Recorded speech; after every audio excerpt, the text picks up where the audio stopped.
Ahanbada ngasi tang ipan thamapan ing 2025 nitokaba langban ni taragatau ni panba numiki rasifal miyamda kulol tamjari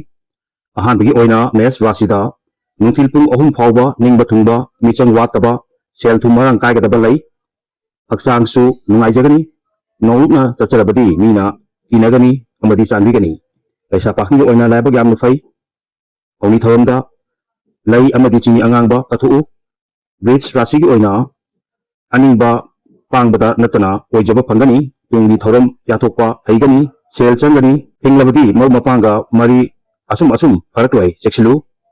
laisa pakhi oina ningba mapa chagani chen chongba gi matam lepa yargani oni polam sing lai chini angangba mithun rasi oina nungthilpung ohum phawba laibuk phaba khara walabasu matungdadi ningba tungani aningba thabak pangani loksing tanabadi kanaroi laisa pakhi oina miwa lodabadi farani oni polamda hai hikok amadi karkat rasigi oina mau mapang amadi palamba lan namai onsilakpana nungaijagani miyamna yadaba thabak pangge khanganu akiba awaba lairaroi laisa pakhi oina nungsi mari yamna pagatkani oni polamda lai hikok maka tarpata singha rasina kari hairi nungtilpung ohum phawba chauna kanagani ningba khuding laina pangani arang arak amadi saunaba yaba maramdadi akang ahi tano munna tano hairi laisa pakhi oina ena asa saurunu kanaroi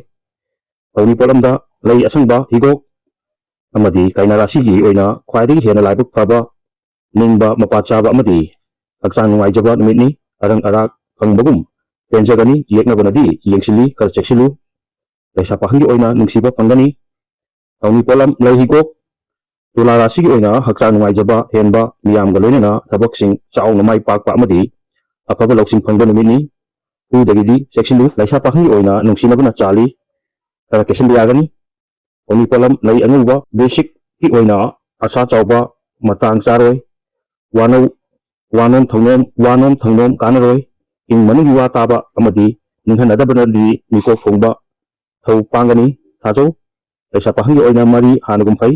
oni polamda lay anuba amadi sangom danu na kari hari nungtilpung ohum phawba sendong chauna tathoro kanaba yaba kanarani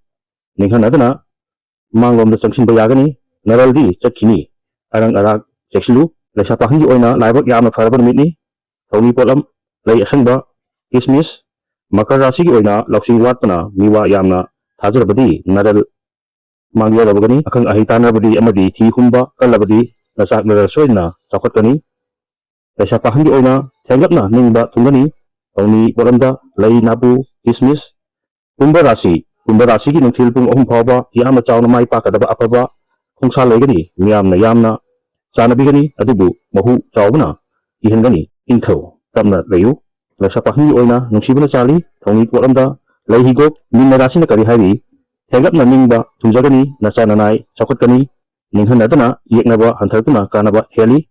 adubu asaubana naraldi mangjagani haibat lay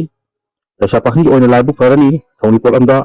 lay chini angangba hariba thawni polam sing asi isan ningjaba laida katpiu mahi soidna phangani asumna haikli makha tarakpada yamna nungaitaba amadi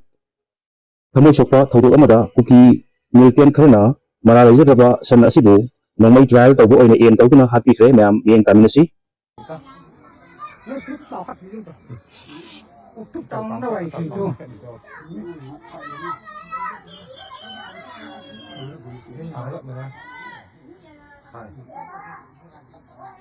Hello.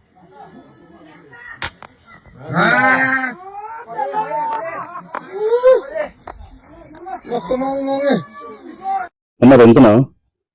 Imphal Valley dana modi lakpagi sem saba pothol melba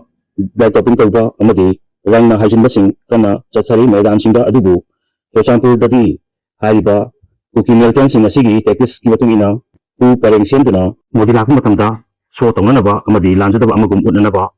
sem saba lo sai tongtumada so kiran ki bawa suma pigani channel si bunuk sibiduna share amadi subscribe to bibi damo haingai tan tharap khondok sari amadi makhatana myam gi seba tawba ngamba ojege